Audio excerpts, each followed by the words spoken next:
வணக்கம், மலையாசி அம்மாச்சி பேசுகிறேன். இன்றைக்கி ஒரு சூப்பரான இடத்துக்கு வந்திருக்கோம். அதாவது எங்கள் மாப்பிள்ளை ஒரு தேனி பக்கம் இருக்கிற ஒரு பாண்டிபுரமா வீரபாண்டிபுரம் அந்த இடத்துக்கு வந்திருக்கோம். அந்த இடத்த இவ்வளோ ஒரு அழகான இடம். இங்கே நம்ம வந்து சென்னையில் அப்படியே வாழ்ந்த மக்களுக்கு இது ஒரு அனுபவம், ரொம்ப புதுசாக இருக்கும். ரொம்ப அழகாகவும் இருக்குது இடம். தண்ணி நிறைய போகுது இதில். இன்னும் அடுத்தடுத்து ஒரு இடமா போகும். நல்லா இருக்கு.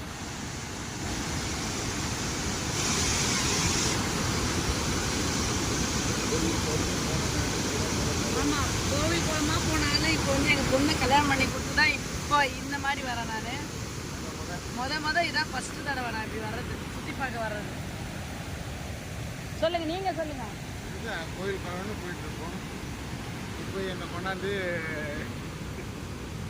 சுற்றி பார்க்குற இடத்துல என் பொண்ணு நிப்பாட்டியிருக்காங்க. நல்லா தான் இருக்குது. இது ஒரு புது முதல் அனுபவம். நல்லா இருக்கு.